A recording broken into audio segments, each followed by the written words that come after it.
Hi viewers. இன்னைக்கு April 21. Ayyanar துணை serial என்னாச்சுன்னு சொல்லி பார்க்கலாம்க்கு முன்னாடி சேனல் சப்ஸ்கிரைப் பண்ணாதவங்க மறக்காம சப்ஸ்கிரைப் பண்ணுங்க. இன்னைக்கு என்ன அப்படின்னு சொல்லி பார்த்தீங்கன்னா, இங்கே வந்து நிலா வந்து ரெடியாக இருக்கிறாங்க. அப்போ எல்லாரும் சாப்பிட உட்காரும்போது, அண்ணே நீங்கள் எனக்கு வந்து தட்டிலே தந்துடுறீங்களான்னு நின்றுட்டே சாப்பிட்றேன்னா இன்டர்வியூக்காக அயன் பண்ணி சுடிதார் போட்டிருக்கேன், அப்புறமா கசங்கிரும் அப்படின்னு சொல்லிட்டு அவங்க சேர் எடுத்து போட்டு உட்காந்து சாப்பிட்றாங்க. இப்போ எல்லாருமே வந்து நிலாவுக்கு வந்து இன்டர்வியூ போகிறாங்கன்னு சொல்லிட்டு விஷ் பண்ணுறாங்க.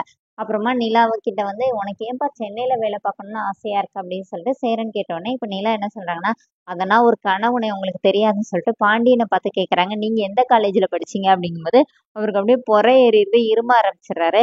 உங்களுக்குலாம் அது பெருசாக தெரியாது, நீங்கன்னா ஜாலியாக இங்கேயே படித்து இங்கேயே வேலைக்கு போயிட்டு இருக்கீங்க, ஆனால் எனக்கு வந்து அது வந்து ஒரு கனவு, அதனால தான் நான் இங்கே வேலை பார்க்கணும்னு ஆசையாக இருக்கிறேன் அப்படின்னோடனே அப்புறமா எல்லாருமா விஷ் பண்ணி நிலாவை அனுப்பி விடுறாங்க.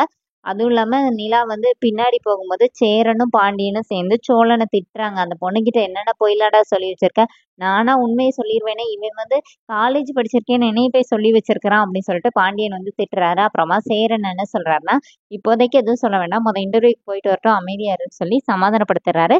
இப்போ சோழன் இன்டர்வியூக்கு போகும்போது அவங்க ஃப்ரெண்டு கால் பண்ணி பார்க்குறாரு, வாய்ஸ் நோட் அனுப்புறாரு, மெசேஜ் அனுப்புறாரு. அவங்க ஃப்ரெண்டு வந்து எதுவுமே ரிப்ளை பண்ண மாட்டேங்கிறாரு. அப்புறமா அவர் ஆஃபீஸ்க்கு முன்னாடி போய் நின்று மறுபடியும் கால் பண்ணும்போது அவரோட ஃப்ரெண்டை அட்டன் பண்ணுறாரு. அட்டன் பண்ணி இந்த மாதிரி எங்கள் அப்பா வந்துட்டாருடா, என்னால் எதுவுமே பண்ண முடியாது, நீ தயவு செஞ்சு உள்ளே வந்துடாதன்னு சொல்லிட்டு ஃபோனை கட் பண்ணோடனே இப்போ சோழனுக்கு என்ன பண்ணனே தெரில. நிலா கிட்ட வந்து பாவமாக என்ன சொல்கிறாருன்னா, இந்த மாதிரி நிறைய பேருக்கு இன்டர்வியூன்னா சொன்ன டேட்டுக்கு வச்சுருப்பாங்க, அண்ணே உங்களை ரெக்கமெண்ட்ல எல்லாம் இது பண்ணுறாரு, அதனால அவங்க ஏதோ வேலையாக வெளியில் போயிட்டாங்களாமா, இன்னொரு நாள் கூப்பிட்றேன்னு சொல்லியிருக்காங்க அப்படின்னோடனே இப்போ நிலா வந்து சரி பரவாயில்ல, அவங்க இவ்வளோ பெரிய கம்பெனியில் உடனேவா வேலை கிடச்சிரும், சரி வாங்க நம்ம போகலான்னு சொல்லிட்டு கூட்டிகிட்டு போகிறாங்க.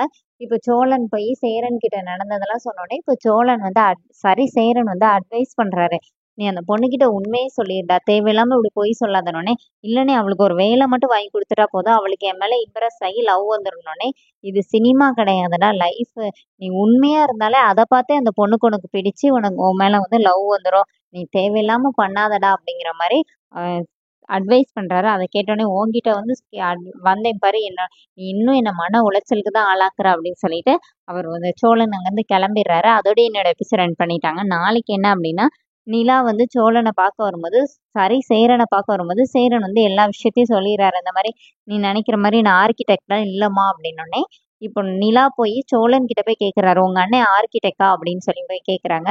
அதோட என்னோட எபிசோட் ரன் பண்ணியிருக்காங்க. தேங்க்ஸ்.